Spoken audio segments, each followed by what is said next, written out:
Good morning, afternoon, and evening, ladies and gentlemen. My name is Zachary Nolan. Carter Nolan is behind the camera. Yes, sir. Thank you so much, everybody. We need to get this out of the way. We got 1,000 subscribers. This is a gigantic milestone. Thank you so much. So, yes, we are very, very proud of that, and we're honestly really, really happy that you guys enjoy our content so much. So, this is what I'm going to be doing for every series, although now you know because now a series has finally ended. The Colorado Avalanche sweep the Nashville Predators. In Daryl Sutter's words, it was indeed a waste of 8 days. Unfortunate for Nashville Predator fans, but let's kind of go through the series and how it came to be. Game 1 was what I would like to call a learning moment. What was the lesson that was taught today? David Rittich is not a starter. That was the lesson that was taught today. Honestly, I'm happy that David Rittich started a net in Game 1, honestly, because it taught Predators fans that Connor Ingram had to be in net for Game 2. That was the key thing here. With UC Saros out, the Predators were pretty much knocking already on death's door going into the postseason, but as Rittich gave up 5 goals in the opening period, that was reaffirmed very much. Colorado just destroys Nashville in Game 1. Game 2 is a different story, though, and this is one of those things.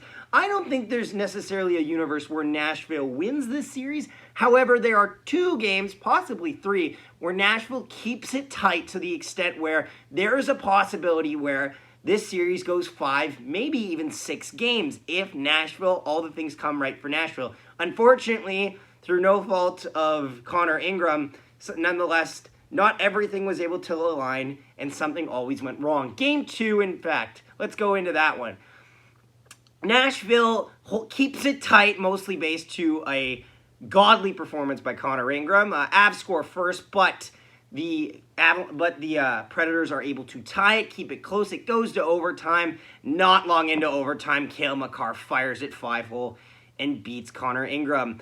A tough blow for a team that really needed to pick me up after being destroyed in Game 1. They left also the score up for them to look at while the team practiced for the morning skate, which is just a bit cruel, Colorado. Calm the hell down. Anyway, the series then shifts to Nashville for Game 3. Game 3, this was the biggest missed opportunity for Nashville. Game 3, in front of your home crowd. You need that little extra pick-me-up. They get off to a very good start in Game 3. They actually outshot Colorado for quite a bit. However, penalties. You cannot give this Avalanche team an inch, and they gave them the whole 9 yards. Every single time a Nashville player went to the box, almost about 90% of the time, it meant them leaving the box while the goal horn was going off for the other team. Colorado feasted on the power play points, and despite Nashville erasing a 2-0 lead and a 3-2 lead, at the end of the day, this unstoppable force for the Avalanche power play just powers through, and they lose Game 3 to Colorado. Game 4, last chance. Nobody is thinking at this point that we're going to get a reverse sweep, but maybe, just maybe, Nashville can make it to Game 5. Unfortunately, alas not. A back-and-forth game, a very tight game, a close game, a respectable game. Honestly, if you're a Nashville Predators fan, this is kind of all that you can, in a loss, this is all that you'd want in a loss, honestly. A game where at least you didn't look like you were completely outclassed by Colorado. You had a respectable, we gave it our all, but it wasn't enough moment, so to speak. So, yeah, honestly, Predators fans, probably disappointing postseason, considering especially, too, since you were in a playoff spot for pretty much the entire season, and only on the last day did the Dallas Stars sneak in one spot above you. Think about it this way, Predators fans. If you beat Arizona, you get to play Calgary. Yeah, a tough pill to swallow, but oh well. Avalanche are now on to round 2, where they wait to see the winner of Minnesota and St. Louis. Overall, I'm the standout performances. Cale Makar, obviously, the top line as well for Colorado. Arturi Lehkonen, honestly, was a bit of a standout there. He came in clutch when he needed to be.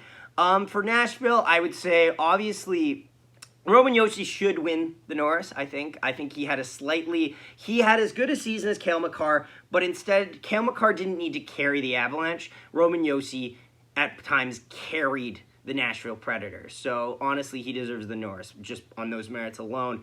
Roman Josi was a standout.